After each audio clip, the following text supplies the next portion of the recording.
Hello friends, today I'll be dealing with this area of your MCOM syllabus, international marketing. I'll be dealing with steps in starting export business and export finance. Actually, we have divided this into three parts, this particular unit. In video 1, I have already dealt with export policies and practices in India and also trends in India's foreign trade.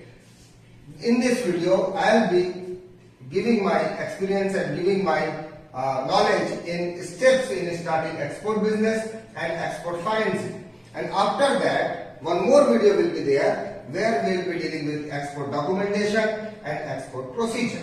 That will be our methodology. Is steps in starting export business. So these are precisely legal made things and they are step by step we have to follow the things like number 1, establishing an organization. Either it is sole proprietorship or partnership or company. We have to establish an organization first. And then the second is a current account is needed in the name of organization with authorization to deal with export. What we have to do? We have to set a current account, we have to open a current account, and that should be in the name of whatever firm you are having. You are having sole proprietorship or partnership or company. And one more important thing is that should be having authorization to deal with export. And then number 3 is PAN number. You have to have permanent account number. It is necessary for every exporter actually and importer to obtain a PAN from the income tax department, and then you can apply for the PAN account and then you can get that. And then the fourth point is importer exporter code number. That is needed. That is also called IEC. That is actually needed as per foreign trade policy, and it is really mandatory to obtain IEC for export or import from India.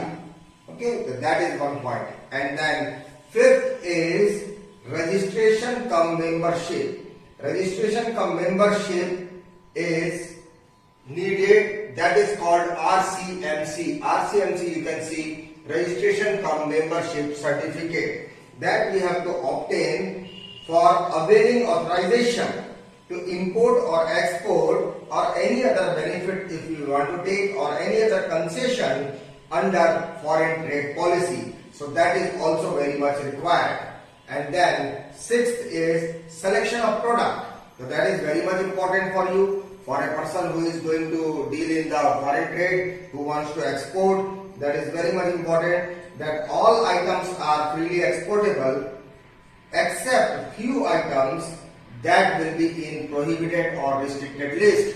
We have earlier studied there are 3 types: free, prohibited and restricted, and you have to select your product according to your need and according to your choice and according to your expertise. So that is there. And then selection of market, that is also one of the crucial thing. An overseas market should be selected after research, after going through so many studies, and you have to see the market size, you have to see the competition, and you have to see the quality requirements of different markets, and then only you can choose this and select this market.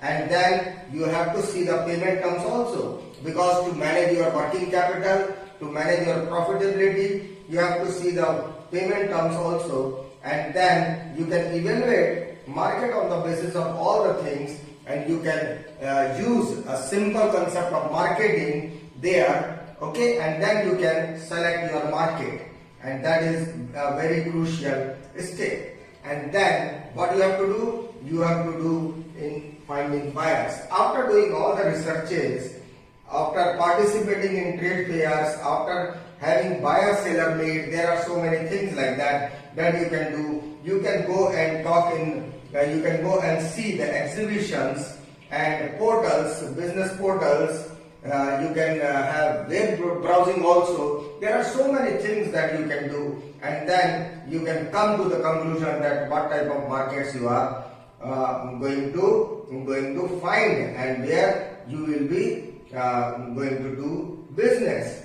And then this overseas chamber of commerces are there. They are there to help you, and your own chamber of commerce is there. They will be also helping you. So that point is also very much required.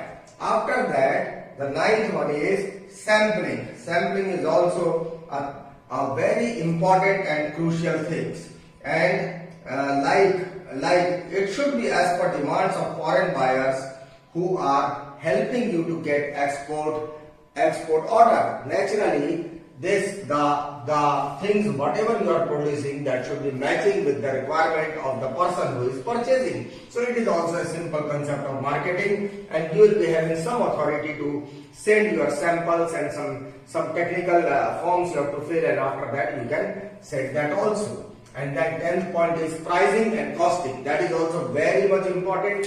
What is the price you are going to have, and what will be the cost that will be there for you, and then this you have to set the price. That is also concept of pricing. As you know that marketing management itself is conception, pricing and promotion and distribution. So that pricing part is there, which is very much important, and you have to analyze and calculate and then fix the price if you are a foreign exporter. And then negotiation with buyers. Naturally, that is also one of the steps that you have to do that, and you have to see the possibilities of negotiations, and there will be maximum limit also, minimum limit also of negotiation, and you have to crack a very optimum and correct balance. And then the last point is converting risk through ECGC, Export Credit Guarantee Corporation Limited. It is a sort of insurance, and which will be covering your risk factor, and you have to be a member of that. They will require certain fees for that, and it is just like insurance, and if you pay premium, your things will be insured. And that is the steps in export business. So these are 12 real and very valid steps for the export business, and they all are related to the legal requirements also. Some short forms. PAN is permanent account number, IEC is import export code, RCM is registration cum membership certificate, FTP is foreign trade policy, ECGC is export credit guarantee corporation. So these things you should be knowing in this chapter, international marketing, in this chapter of export business. So these are the steps. And one very interesting thing is there, these are orders, these are very technical orders, it comes one by one, and this order is very important because naturally without establishing company you cannot go for negotiation. So you have to follow the orders, that is what is called steps also, and these are essential requirements also. In both the questions it will be covering. The next topic is export finance. It is also called trade finance. Export finance, or we can call it trade finance. It helps exporters to release working capital from cross-border transactions. So that is the main object of this export finance. Because if you have exported your goods to different places, then the payment has to be made by the local authority or local bank, and it helps in that. And what happens actually, there is a 4-month gap between these. Customer invoice, purchase order, and then additional working capital will be needed for 4 months. So between customer invoices and purchase order and ultimately release of payment, the 4-month gap is there. For that we need naturally additional working capital, so that our need can be made through export finance. And how it works? Export financing is actually a specific contract, that is a contract between the bank and the person who is going to take your export material and you who are sending export material. It is a trilateral contract between three of these factors who are important, and then it is done through specialized import-export banks. And then what happens? Export financer pays for goods in foreign countries, and naturally all banks are not doing that. There are certain specialized marked banks which do that, and these banks will be helping you with the contract. And what they will be doing? They will be paying for goods in foreign countries, and then they will be paid back in the country with expenses and charges along with interest, because they will also have their own motive, so they will get their expenses and charges reimbursed and by you, and then the interest rate will also be applied, certain interest rate, and the interest money is their motive also. And then the normal time of all these is 120 days, or you can say 4 months. The advantages are that increases working capital because you have got fixed time liability over you, but at the same time you will be having that money to utilize for better things. Gets a support to increase the business. Naturally, capital increases business. You can run in other operations also, or you can increase your that operation also. That is smoothens operation because you don't have to, because everything is fixed with a specific contract. So the operation is smooth and it goes on and on, and in the continuous level it carries on in the same manner. And then the legal advantages are also there because subject to scrutiny, because that is through bank, it becomes more legal and it becomes more smooth. And then you get export credit also of 120 months. So these are few advantages of export finance.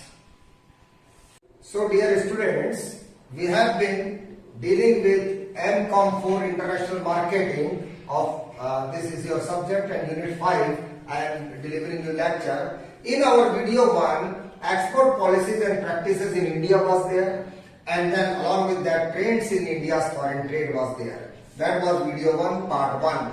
And this video, that is second video, steps in starting export business is there, and export financing. You have learned about export financing. In the upcoming video, video 3, there will be export documentation and export procedure. That will be there in video number 3. So just you go through this and then come for the video 3. Thank you very much.